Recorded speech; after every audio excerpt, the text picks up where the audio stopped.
My name is Madeleine, and I am the founder of Image Angel. And Image Angel is a technology that has existed for quite some time, but we've taken that technology and made it apply to user image sharing processes. So we can protect images that are sent on websites and apps from being used in bad ways.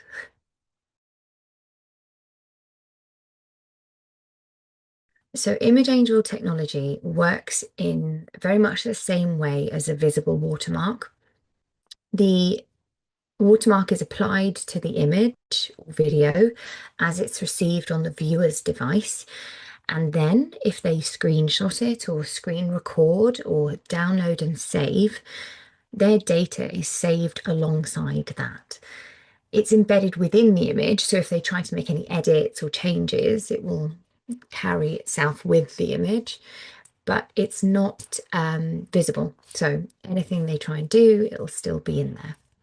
And then if they try to edit that image with deepfake or draw over it or remove the watermark, chances are it will still be in there. If they do something negative with that, we can help the victim find out who it was. Image Angel was born from a personal experience of having my images used in a way that I didn't consent, and they were weaponized and used against me. And at that time, it was less of a it was less of a crime, but also it was a less of a social stigma around non-consensually sharing, and actually more of a stigma around consensual image sharing at that time. So I felt that I couldn't get the help that I deserved, and I felt a lot of shame around that. And I saw this gap in the process between experiencing this harm and having images removed with mass takedowns. There was this small part of accountability for the person who has done the harm. So in creating Image Angel, I knew that I had to create something that stopped people from non-consensually sharing in the first place, but also provided a resolution and a route to justice if they were to.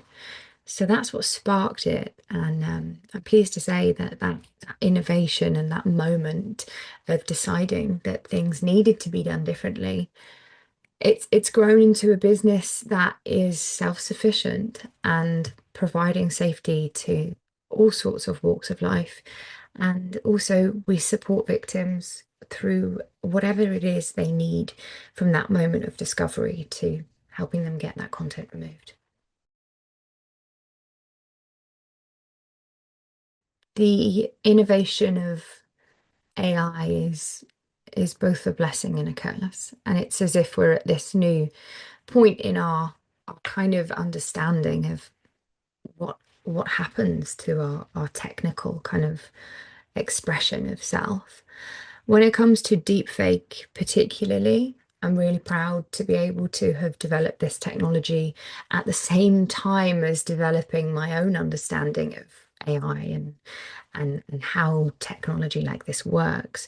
So I've been doing a lot of testing personally, but also with the team as well, to see how far our watermark can go when manipulated.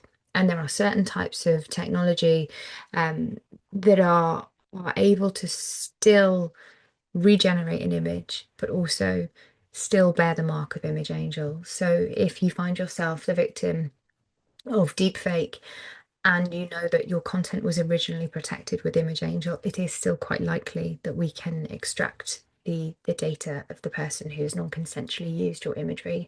And I think that is so important. It's changing what's possible. Yeah. And we're always making sure that we're as up to date as we can be with the next technical innovation. I think we can learn a lot by where we've been, and we probably don't do that often enough. And the unintended consequences of the things that we are about to go and do probably at some level can be predicted, especially with innovation as it is. We can even use AI to tell us what the potential harms of this AI system that we're building or that tech could be. And I think we have the opportunity, and indeed we should learn from our own mistakes and try and anticipate the gaps that we can't at the moment perhaps understand. And that can happen with a number of ways, and that is lived experience as well. Asking people how they might hack a system, break a system, or use it in the negative, and trying to anticipate those potential routes and do something before the harm occurs. It's quite difficult, though, to measure when a harm doesn't happen. So I think that there should perhaps be a new way of understanding impact and understanding when harm doesn't occur. That's a great thing, but how can we measure it, and how can we recognize that we've avoided, or recognize that an interaction is positive?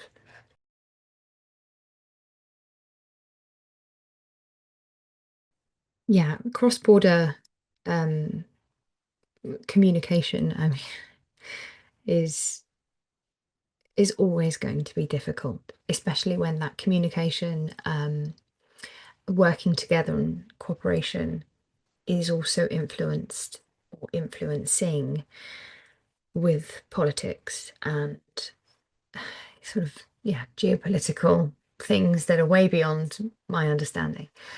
I think it's important that we all have that shared goal of harm reduction, if not even harm eradication. And I don't know why we don't look at that. We in the UK particularly, we look at halving violence against women and girls, and I shudder at the thought of halving it when actually we could prevent it entirely. Um, I think it's important to have that shared goal and recognize that we're all fighting for the right thing, and learning from each other's research, learning from each other's innovations, and learning what works, and trying to be fast in the adoption. So if we see something that's working, we stress test, we see our potential outcomes, and then we roll it out as fast as we can. Because every day that you leave that harm to perpetuate is a day that someone else is feeling that, and they shouldn't. We're quite good at responding when things really need to happen, and sometimes we don't move fast enough when the harm is not seen as extremely significant yet. It's almost like we have to wait until the harm gets harmful enough, and that's already too late.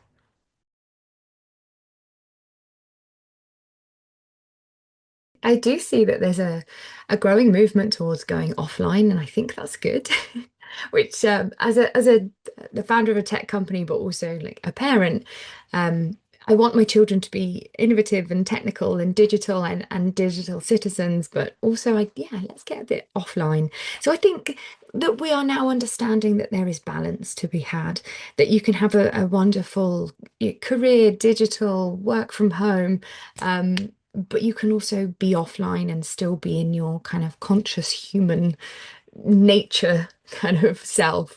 So I do think perhaps, as well as innovative and kind of forward thinking solutions, we do need to turn off sometimes and reconnect with ourselves. And it almost took the point of getting to a crisis with AI and online safety to perhaps let people then realize, yeah, maybe this is too far. Maybe I do need to log off.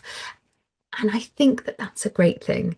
Will that stifle innovation online? No, no way. We'll always keep innovating. And I also feel very optimistic for the generations that are coming.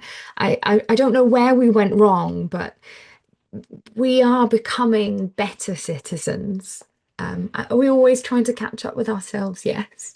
But it does feel like the innovators and the outspoken and the different and the radical are becoming radical for good, not for sort of big tech and stuff like that. It does feel like you can be from a alternative background, or uh, somewhere that is not a traditional tech industry, perhaps, and you can make an impact and you can make a great future digitally, but also you can change the future and change the path that you saw happening.